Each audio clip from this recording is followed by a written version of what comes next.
Hey there, welcome to this episode. We're going to do a general overview of track edit on the MPC, just a quick glimpse under the hood in this episode.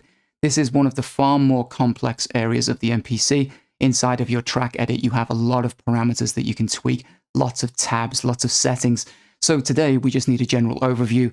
How does track edit work? How do you access it? And then in future episodes, we're going to deep dive into most of the subjects covered inside of these menus.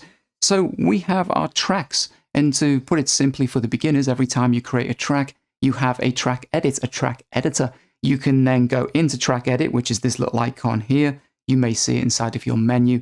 I've moved mine into the sidebar, but for the currently selected track, when I go into track edit, I see the track editing information and parameters for that particular track. It's that simple. If we go back and I move to another track and do track edit, I'm looking at the parameters for that particular track. So independent track editors per track. Really, really simple. Let's go back and just go into this drums track for a second. This is a drum program or a drum track. So what we can see is the parameters for that style of track. Now, as you create key groups and plugins, that can change in terms of what you see inside of track edit will change ever so slightly. And we'll take a quick look at that today. But let's go into a typical drum track and open up our track edit. We'll have some information that kind of remains throughout. We have the name of the track. This is the currently selected pad. Can edit some layers, create key groups, flatten pads with this one over here. This one is for editing zones, but all of this will be covered in other episodes, so don't worry that you don't take it in just now because, as you can see, a lot of tabs, a lot of information per page. I will touch upon the global section just briefly. When you're dealing with global, you're dealing with all of the pads at the same time. So if I go to semitone and I change the pitch, and I can use my encoders or the Q links to do the same thing, but when I'm doing that, I'm pitching all of the pads at the same time. And then everything outside of global is kind of independent to the pad. So the volume control, panning, velocity, got our simultaneous play, mute targets, all this kind of stuff that we'll cover throughout this series. If we move over to another tab at the bottom, of which we have plenty, we can start with samples, where if there's samples loaded up, you'll see those samples, 8 sample layers per pad, which is pretty crazy. Whole bunch of things that you can tweak per sample, including warping, BPM sync, that type of thing. Can pitch in here.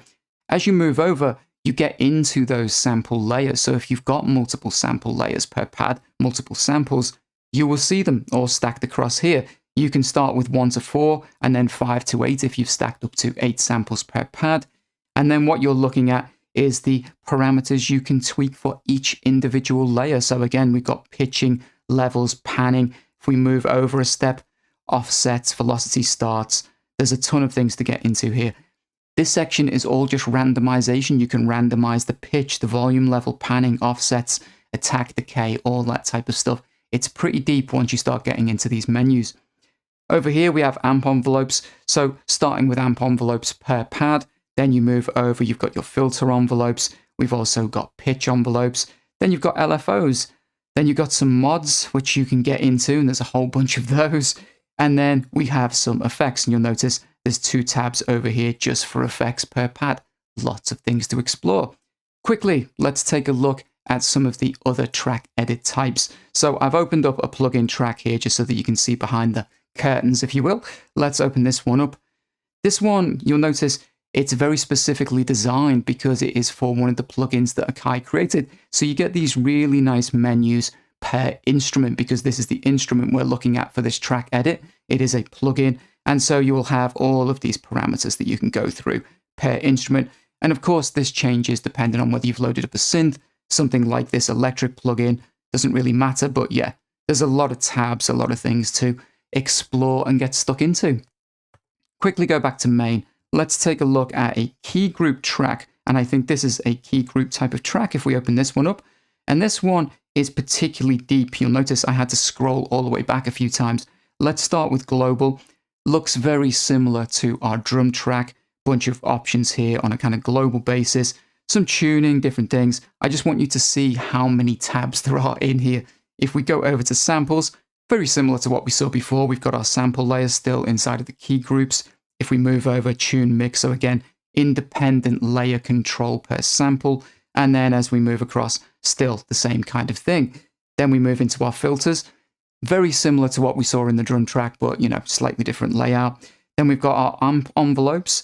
Then you've got filter envelopes. We've got pitch envelopes. And you also get these AUX envelopes in here as well.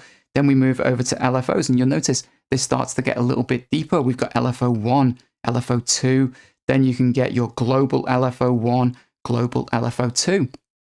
We also get these nice little arrow icons to let us know there's even more tabs stuck down the bottom. So let's click on this one. And as you move across, we go into utilities, and we've got 2 pages just for utilities. Press it again, and we get into this KG stack unison. And then we go through the little tabs that we got here. There's a harmonizer, whole bunch of stuff. You can understand how this can become a very complex subject. And then as we move across, we get into a mod matrix, and look how many tabs there are just for the mod matrix alone that you can run through. There's lots of those in here, all different tabs. Finally, we get over to a couple of pages for some randomized settings. So when it comes to key groups, they are very, very complex. There's lots of things you can do in terms of sound design, sculpting sound, whatever it is you want to do, sample layering, all that kind of stuff. And it will be covered throughout the course of the tutorial series. But for now, I just want to give you this general overview of your track edit. So I'll see you guys in the next episode. Take care.